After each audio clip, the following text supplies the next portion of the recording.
건강한 교회를 꿈꾸다 오늘 두 번째 시간입니다. 오늘은 믿음으로 나아가는 교회, 갈라디아 교회에 대해서 함께 나누기를 원합니다. 지난주 말씀드린 대로 건강하다라는 것은 이 외적으로 보여지는 것이 아니라고 말씀드렸죠. 이 내적으로 강해지고, 그리고 이 내적으로 강한 것이 외적으로 표현되어지는 것이 건강하다라고 제가 말씀드렸습니다. 교회도 마찬가지입니다.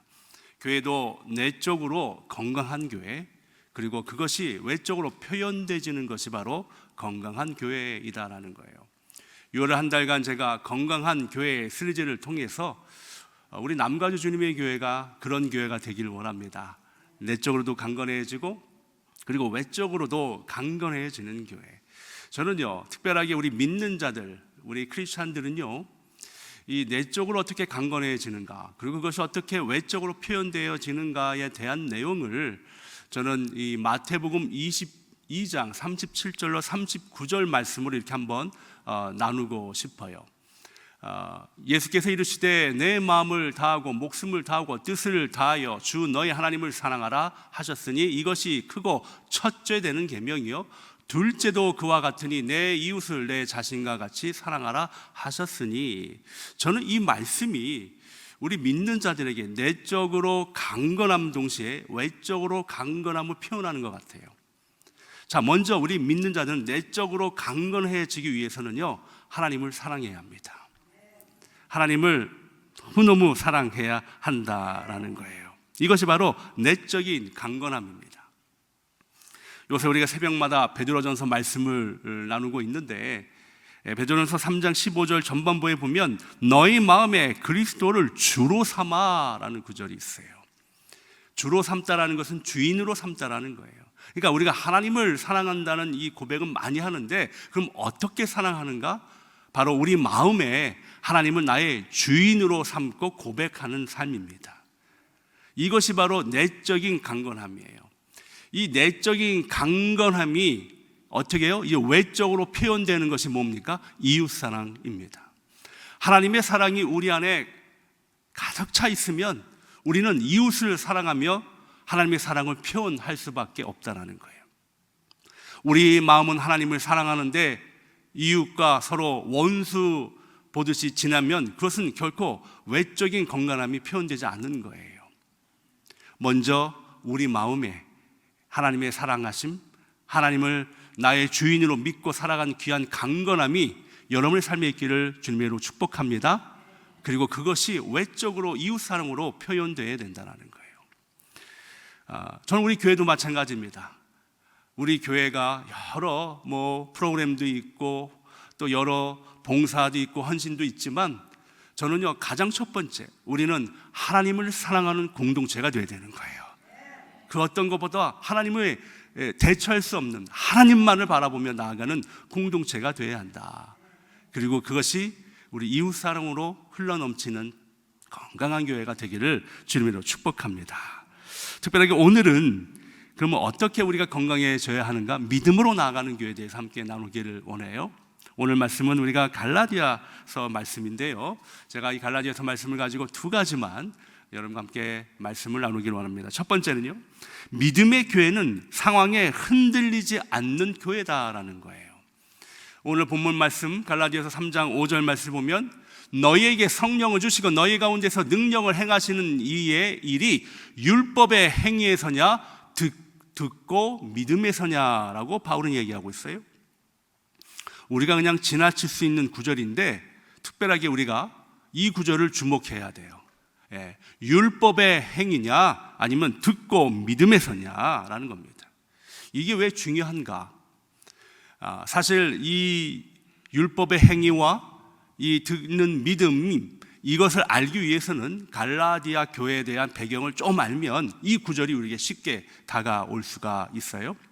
사실 갈라디아서는 제가 2주 전쯤에 하나 되는 공동체라는 말씀을 나눌 때 갈라디아서 말씀을 가지고 여러분과 함께 나누었던 기억이 있어요. 그리고 그때 잠깐 이 갈라디아에 대한 이 배경에 관한 이야기를 함께 나누었습니다. 오늘은 조금 다른 방향으로 제가 좀 말씀을 나누긴 원하는데, 그때 나눴던 말씀 중에 하나가 뭐냐면 갈라디아 지역은요 크게 남과 북으로 갈라져 있다라고 제가 말씀드렸죠. 지금의 프랑스인들이 살고 있던 이 갈란이라고 살고 있는 한 민족이 북쪽에 살고 있었고, 그리고 여러 민족이 함께 살고 있었던 남쪽으로 이렇게 구분되기 시작하죠. 근데 바울의 복음이 어디에 이렇게 복음이 전해졌는가? 바로 남쪽에 여러 민족이 함께 살고 있는 지역에 복음이 들어가게 되었고요. 그리고 그곳에 교회가 세워지게 됐습니다. 그 교회를 갈라디아 교회라 이렇게 부르게 됐다는 거죠. 그런데 이 갈라디아 교회는 한 교회만 있는 것이 아니었습니다. 여러 교회가 있었다라는 거예요. 오늘 우리가 읽지 않았지만 갈라디아서 1장 2절 보면 함께 있는 모든 형제와 더불어 갈라디아 여러 교회들에게라고 되어 있어요. 그러니까 여러 교회들에게라고 바울이 이야기했던 것은 무엇이냐? 교회가 하나만 있던 것이 아니라 여러 교회가 있었다라는 것을 증명하고 있습니다. 근데 이 교회들에게 어려움이 생긴 거예요. 어떤 어려움이 생겼는가? 바울이 그 지역에 가서 복음을 전했잖아요. 복음을 전해서 이들이 열심히 처음에는 복음을 가지고 그들도 믿고 그 복음을 전하기 시작했습니다. 그리고 교회가 조금씩 성장하기 시작했어요. 그런데 그 교회에 유대주의자들이 들어오면서 이 복음이 흔들리기 시작했습니다. 왜 흔들렸는가? 유대주의자들은요, 그들은 할례를 많이 강조한 거예요. 그래서 이 할례를 많이 강조하다 보니까 교회가 이 복음에 대해서는 흔들리고 다른 방법으로 그들의 신앙을 구축하기 시작했어요. 이에 바울이 그 어려움을 가지고 쓴 것이 갈라디아서 아니겠습니까? 자, 그래서 이 갈라디아 교인들은요, 원래 받았던 이 바울의 복음을 이제 저버리고 다른 복음, 성경의 다른 복음이라고 얘기해요. 그것에 관심을 갖기 시작했습니다. 이게 무슨 말이냐 하면 환경에 따라서 상황에 따라서 어떻게 해요? 믿음이 변해지고 있는 그들의 모습을 보여주고 있는 거예요. 처음에는 열심히 믿었으나 어떤 환경에 따라서 상황에 따라서 어떤 사람들의 이야기 속에서 그의 믿음을 복음을 저버리고 다른 복음을 믿고 있는 그들의 연약한 모습을 보여주고 있다라는 거예요. 이 네덜란드의 신학자죠. 시클 그레이다누스라는 이 신학자가 책을 하나 썼는데, 이 책을 보면 갈라디아 때 있던 교인들, 쉽게 말하면 그 사람들의 이 성품에 대해서 기록을 했어요. 그런 그 갈라디아 사람들은 어떤 성품을 가지고 있었는가? 그의 책에 보면 이렇습니다. 그들은요, 매우 감정적인 사람이었대요. 첫 번째로. 두 번째는 그들은 새로운 것에 호기심이 많았던 사람들이었다라고 얘기하고요. 세 번째는 그러다 보니까 새로운 사람들에 대해서 되게 환대적이었다, 이렇게 그는 평가하고 있습니다. 그러니까 갈라디아 사람들의 그 성품이 굉장히 감정적이고 새로운 것에 호기심이 많고, 그리고 새로운 사람들이 오면 경계하는 것이 아니라 되게 환대하는 그런 사람들이었다, 이렇게 표현을 하고 있습니다. 그도 그럴 것이 이 바울이 갈라디아에 들어가서 그들과 함께 있을 때에 그들이 마치 바울을 천사 보듯이 그렇게 다루어서 환대를 해 주었어요. 그래서 이 바울이 그때 받았던 환대를 이렇게 표현하고 있어요. 갈라디아서 4장 15절에 보면 이렇게 표현합니다. 너희의 복이 지금 어디 있느냐? 내가 너희에게 증언하노니 너희가 할 수만 있었더라면 너희의 눈이라도 빼어 나에게 주었으리라. 이게 무슨, 여러분 이 본문 들어보셨잖아요.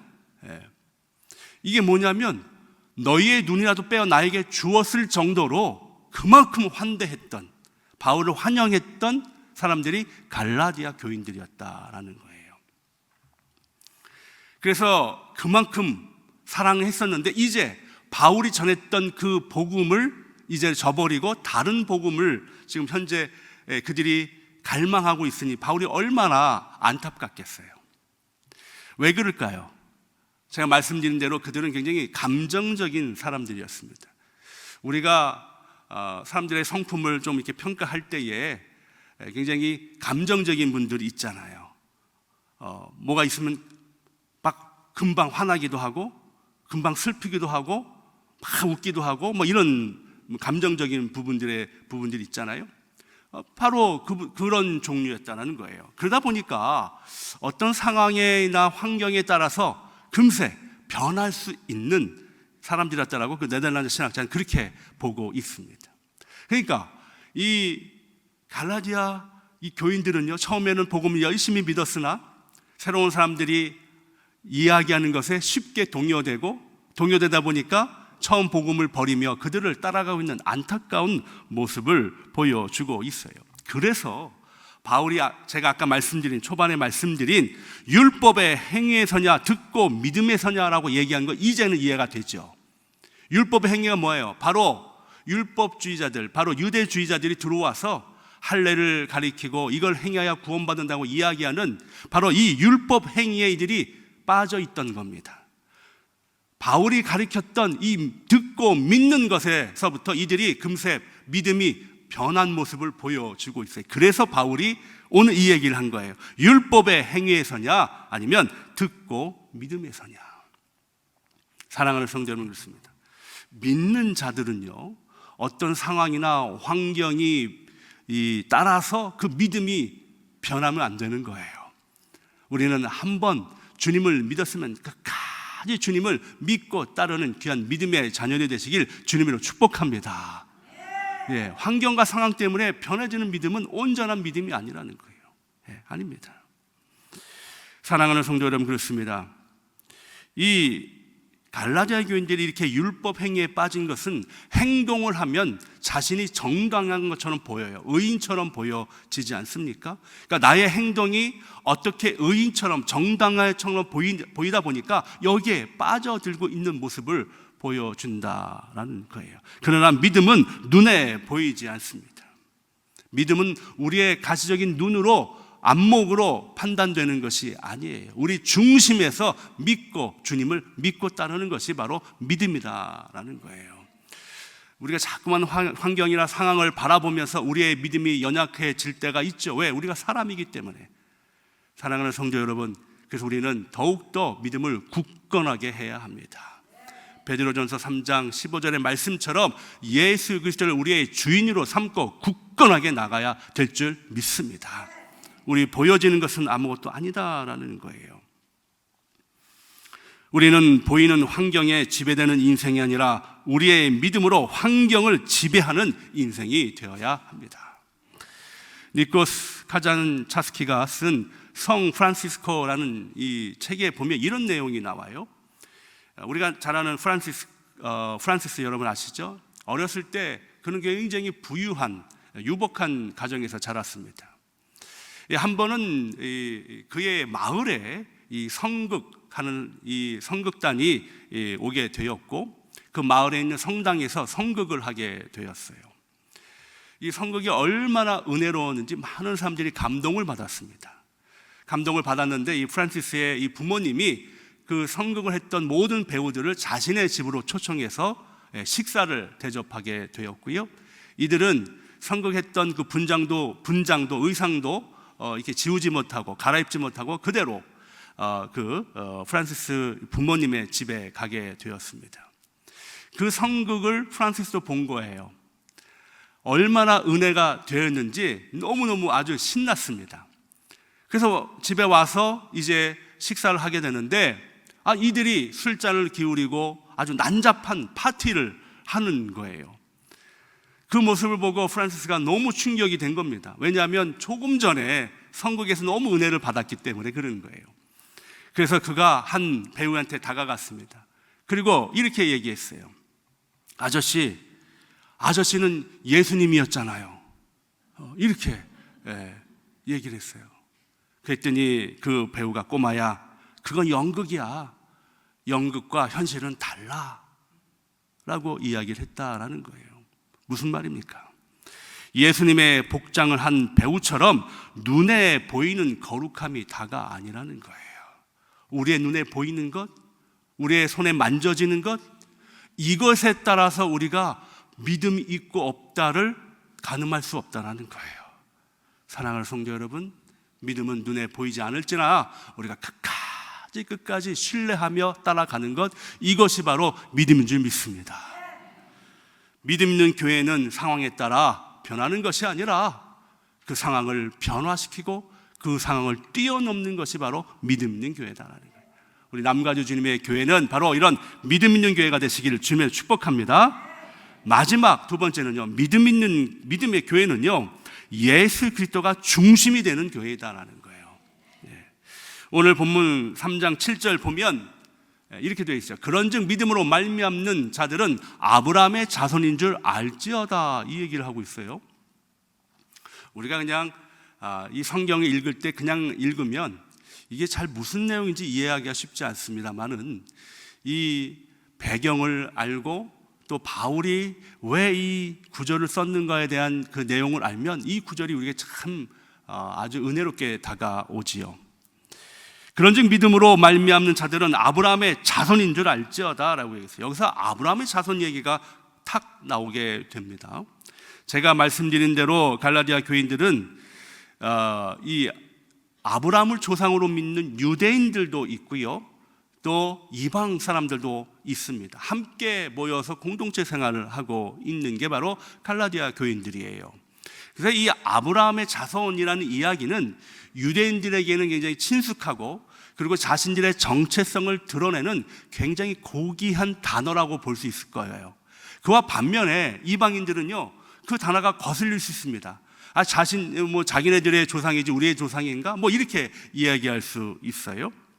그런데 이 유대인들에게는 이 아브라함의 자손이라는 것이 굉장히 자랑스러운 자신들의 정체성을 표현하는 단어이기 때문에 그래서 이것을 강조하면서 할례를 강요하고 있던 거예요. 아브라함의 자손이라면 할례를 받아야 한다라는 것을 강조했습니다.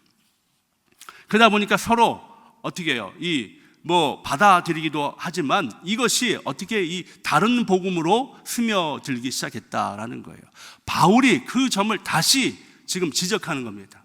아브라함의 자손이라는 것은 육체적으로 난 그 자손들 그리고 할례를 받았다고 해서 아브라함의 자손이 아니라는 거예요. 그러면서 오늘 본문에 그럼 아브라함의 자손은 누구인가? 그럼 누가 아브라함의 자손인가? 그 이야기를 바울이 지금 하고 있는 겁니다. 그러니까 아브라함의 자손은 뭐예요? 유대인들이 우리가 아브라함의 자손이요, 너 이방인이지만 할례를 받으면 maybe 너희들이 아브라함 자손이 될 수 있어 라는 이 신학을 완전히 바꿔버린 게 바울이에요. 한번 볼까요? 어떻게 바꿨는지. 자, 다시 한번 보면 아브라함의 자손인 줄 알라라고 했잖아요. 여기서 우리가 주목해야 할 것이 아브라함의 자손입니다. 자손이라는 것은 히브리어 원어를 보면 씨라는 뜻인데 헬라어로는 제라라고 하고 신약에서는 히브리어는 제라고요, 헬라어로는 스페르마라고 되어 있습니다. 그런데요, 바울이 성경에서 중요한 걸 발견한 거예요. 뭘 중요한 걸 발견했냐면 하나님께서 아브라함의 자손을 이야기할 때 복수로 이야기하지 않았다는 거예요. 아브라함의 자손들이라고 얘기하지 않았다는 거예요. 원래는 우리의 자녀들이 나면 이 자녀들이 또 자녀하고 복수들이잖아요. 그런데 하나님께서는 이 아브라함에게 얘기할 때, 언약의 자손을 이야기할 때 바로 아브라함의 자손이라고 얘기했지 아브라함의 자손들이라고 얘기하지 않았다는 거예요. 이것이 바울이 주목하는 겁니다. 그러니까 오늘 본문에 이 아브라함의 자손은 우리가 생각하는 육적인 자손 그리고 어떤 육적인 할례를 받았다고 해서 아브라함의 자손이 아니라는 거예요. 바울이 이야기하는 이 언약의 자손, 약속의 자손은 바로 예수 그리스도를 말한다는 거예요. 그래서 그들이 가지고 있던 잘못된 신학을 바로 잡아주고 있는 바울의 모습을 보여주고 있어요.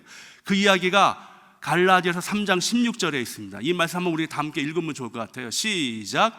이 약속들은 아브라함과 그 자손에게 말씀하신 것인데 여럿을 가리켜 그 자손들이라 하지 아니하시고 오직 한 사람을 가리켜 내 자손이라 하셨으니 곧 그리스도다. 그러니까 아브라함의 자손이라는 것은 어떤 육적인 어떤 할례를 통한 그것이 아니라 예수 그리스도, 언약의 자손은 예수 그리스도를 통해서만 이루어짐을 우리에게 보여주고 있다는 거예요. 이 얘기가 무엇입니까? 바로 예수님 밖에는 언약을 이루실 분이 없다는 걸 보여주고 있는 거예요. 이걸 다시 우리가 바꾸어 말하면 이 갈라디아 교회에 고백했던 이 바울의 고백의 그 진심을 한번 알아볼까요? 다른 것으로 대체하지 하지 마십시오라는 얘기예요. 예수님밖에 없다라는 거예요. 우리가 오직 믿을 분은, 오직 복음은 예수님밖에 없다라는 거예요. 다른 것으로 대체하지 말라라는 겁니다. 우리가 아무리 할례를 받고, 우리가 아무리 어떤 율법적인 행위를 하고, 우리가 아무리 무엇을 많이 했다고 해서 그것이 언약의 자손이 되는 것이 아니라 오로지 예수 그리스도를 통해서만 오로지 하나님의 자녀가 됨을 우리에게 보여주고 있다는 거예요. 사랑하는 성도 여러분, 그렇습니다. 이 세상은 예수님을 밀어내고 다른 것으로 예수님을 대신하려는 것들이 얼마나 많은지 몰라요. 우리 남가주 주님의 교회는 예수님만을 끝까지 붙잡고 나아가야 될 줄 믿습니다. 다른 것으로 대체하지 마십시오. 캔사스 상원 의회에서 이 개회식에 존 라이트라는 목사님께서 기도를 했어요. 여러분 아마 들어본 적이 있을 거예요. 저도 오래전에 이 기도에 참 많은 은혜를 받았는데 얼마 전에 어느 장로님이 저에게 또 보내주셨어요. 그래서 다시 읽어보니까 얼마나 은혜가 되는지 모릅니다. 오늘 말씀과 연계되어서 보니까 이 기도가 더 우리의 마음에 더 와닿는 것 같아요. 지금 이 세상이 어떻게 예수님 대신에 다른 것으로 포장되어 있는지, 다른 것으로 대체하고 있는지를 기도를 통해서 그 목사님께서 고백을 했습니다. 기도의 내용은 이렇습니다. 하늘의 하나님, 우리는 오늘 하나님의 용서를 원하고 인도하심을 구하기 위해 오늘 이곳에 왔습니다. 우리는 악을 선하다고 말하는 자는 화가 있도다라는 주의 말씀을 기억합니다. 그런데 우리가 바로 이 말씀대로 합니다. 우리는 영적인 균형을 잃고 가치관이 뒤집어졌습니다. 우리는 당신 말씀인 절대적 진리됨을 없인 여겼습니다. 그러면서 다원주의라 부르고 있습니다. 다른 신들을 섬기면서 그것을 다문화주의라 부르고 있습니다. 우리는 성적인 타락을 인정해주며 그것을 또 다른 라이프 스타일이라 부르고 있습니다. 가난한 사람들의 것을 빼앗으면서 그것을 로또 당첨이라 부르고 있습니다.